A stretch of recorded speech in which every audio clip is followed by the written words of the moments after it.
Hello everyone, welcome back to our channel ఎలం study circle. ఈ వీడియోలో మనం ఫిబ్రవరి 24 అండ్ 25కి సంబంధించిన కరెంట్ అఫైర్స్ని చూద్దాం.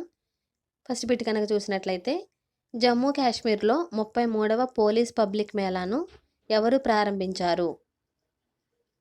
దీనికి సంబంధించిన answer Jammu Kashmir lieutenant governor Manoj Sinha police public మేళాను ప్రారంభించారు. నెక్స్ట్ బిట్ చూద్దాం. ఇటీవలే ప్రపంచ బ్యాంక్ అధ్యక్ష స్థానానికి ఎవరు నామినేట్ అయ్యారు? దీనికి సంబంధించిన ఆన్సర్ అజయ్ బంగా. దీనికి సంబంధించిన ఇన్ఫర్మేషన్ చూసినట్లయితే, ప్రపంచ బ్యాంక్ అధ్యక్ష పదవికి భారత సంతతికి చెందిన అజయ్ బంగా ఎంపికయ్యారు. ఈయనను అమెరికా అధ్యక్షుడైన జో బైడెన్ నామినేట్ చేశారు. ప్రస్తుత వరల్డ్ బ్యాంక్ అధ్యక్షుడిగా డేవిస్ మాల్పాస్ ఈ ఏడాది చివరిలో ఈ పదవికి రాజీనామా చేయగా బైడెన్ అజయ్ను దీనికి ప్రతిపాదించారు. నెక్స్ట్ బిట్ చూద్దాం. ఆంధ్రప్రదేశ్ రాష్ట్ర హైకోర్టు న్యాయవాదుల సంఘం అధ్యక్షుడిగా ఎవరు నియమితులయ్యారు? దీనికి సంబంధించిన ఆన్సర్ జానకి రామిరెడ్డి నియమితులయ్యారు. నెక్స్ట్ బిట్ చూద్దాం.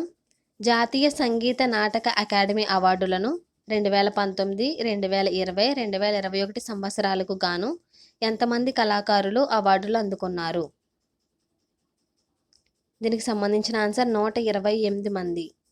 దీనికి సంబంధించిన ఇన్ఫర్మేషన్ చూసినట్లయితే, కరోనా కారణంగా గత 3 ఏళ్లుగా ఈ అవార్డులు ఇవ్వట్లేదు. దీంతో 2019, 2020, 2021 సంవత్సరానికి కలిపి ఒకేసారి రాష్ట్రపతి ద్రౌపది ముర్ము చేతుల మీదుగా ఈ అవార్డులను ప్రదానం చేశారు. అలాగే ఈ సందర్భంగా రాష్ట్రపతి ద్రౌపది ముర్ము 128 మంది కళాకారులకు అవార్డులను అందజేశారు. ఈ అవార్డుల్లో 6 తెలుగు రాష్ట్రాల్లో కళా సంగీత సేవ చేస్తున్న వారికి దక్కాయి. నెక్స్ట్ బిట్ చూద్దాం. విషపూరితమైన ఆల్గల్ బ్లూమ్ వల్ల ఓడర్ నదిలో 2022లో ఎన్ని టన్నుల చేపలు చనిపోయినట్లు యూరోపియన్ యూనియన్ తెలిపింది?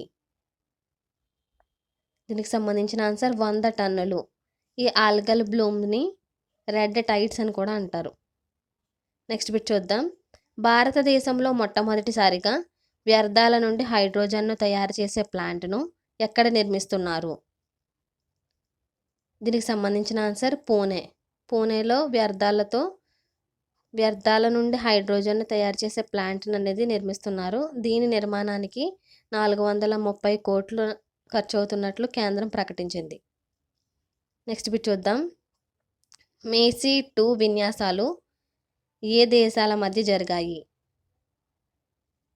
దీనికి సంబంధించిన answer south Africa, Russia, China దేశాల మధ్య ఈ విన్యాసాలు అనేవి జరిగాయి.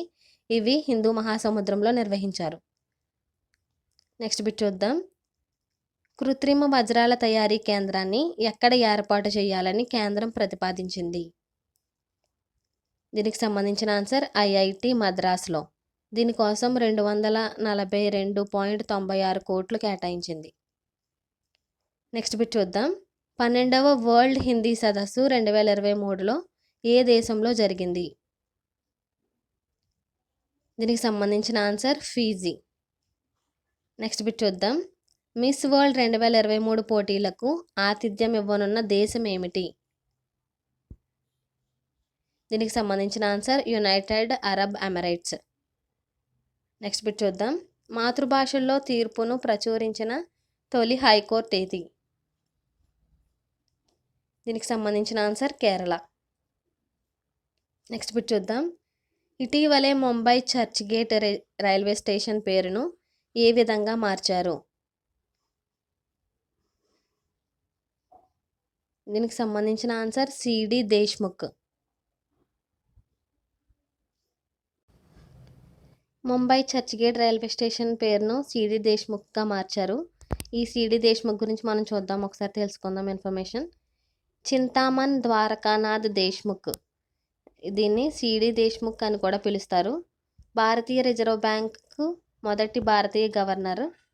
1939లో ఆర్బీఐలో చేరి బోర్డు కార్యదర్శిగా, డిప్యూటీ గవర్నర్గా కూడా ఈ సిడి దేశ్ముఖ్ పనిచేశారు.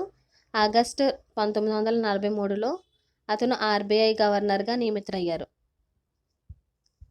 నెక్స్ట్ బిట్ చూద్దాం. ఓలా, బైక్, టాక్సీ, ర్యాపిడో వంటివి ఏ ప్రభుత్వం నిషేధించింది? దీనికి సంబంధించిన ఆన్సర్ ఢిల్లీ. దీనికి సంబంధించిన ఇన్ఫర్మేషన్ చూసినట్లయితే నాన్ ట్రాన్స్పోర్ట్ రిజిస్ట్రేషన్ నెంబర్లు ఉన్న ద్విచక్ర వాహనాలను ప్రయాణికులను తీసుకెళ్లేందుకు ఉపయోగిస్తున్నారని ఢిల్లీ రవాణా శాఖ నోటీసుల్లో పేర్కొంది. వ్యక్తిగత వాహనాలను కమర్షియల్ ట్యాక్సీలుగా ఉపయోగించడం మోటారు వాహన చట్టం 1988ని ఉల్లంఘించడమేనని తన నోటీసుల్లో పేర్కొంది. కాబట్టి ఢిల్లీ ప్రభుత్వము ఈ ఓలా, బైక్, ర్యాపిడో వంటివి నిషేధించింది. నెక్స్ట్ బిట్ చూద్దాం. ఇండియన్ టెలిఫోన్ ఇండస్ట్రీ చైర్మన్గా ఎవరు నియమితులయ్యారు? దీనికి సంబంధించిన answer Rajesh Rai. Next bit చూద్దాం. ఇటీవలే మహారాష్ట్ర ప్రభుత్వం ఔరంగాబాద్ పేరును ఏ విధంగా మార్చింది? దీనికి సంబంధించిన ఆన్సర్ ఛత్రపతి సంభాజీనగర్గా ఈ ఔరంగాబాద్ పేరు అయింది. నెక్స్ట్ బిట్ చూద్దాం. ప్రీతి మస్కే శ్రీనగర్ నుండి కన్యాకుమారి వరకు సైకిల్పై 3676 కిలోమీటర్ల దూరాన్ని ఎన్ని రోజుల్లో పూర్తి చేసింది? దీనికి సంబంధించిన ఆన్సర్ 11 రోజులు. 11 రోజుల్లో ఈ ప్రీతి మస్కే అనే ఆమె శ్రీనగర్ నుంచి కన్యాకుమారి వరకు సైకిల్ పైన 3676 కిలోమీటర్ల దూరాన్ని ప్రయాణించారు. నెక్స్ట్ బిట్ చూద్దాం. జాతీయ గీతం జనగణమనను వరుసగా 75 సార్లు 7 గంటల పాటు ఆలపించి వరల్డ్ బుక్ ఆఫ్ రికార్డు సాధించిన మహిళ ఎవరు? దీనికి సంబంధించిన ఆన్సర్ అర్చన. నెక్స్ట్ బిట్ చూద్దాం.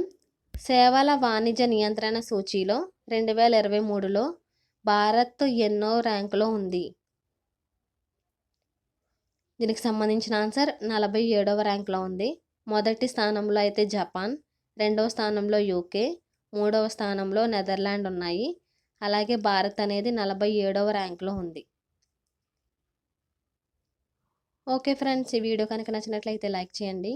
మీ ఫ్రెండ్స్ ఎవరైనా కాంపిటేటివ్ ఎగ్జామ్స్కి ప్రిపేర్ అవుతూ ఉంటే వాళ్ళకి షేర్ చేయండి. ఇలాంటి మరింత ఇన్ఫర్మేషన్ కోసం మన ఛానల్ని సబ్స్క్రైబ్ చేసుకోండి. Thank you.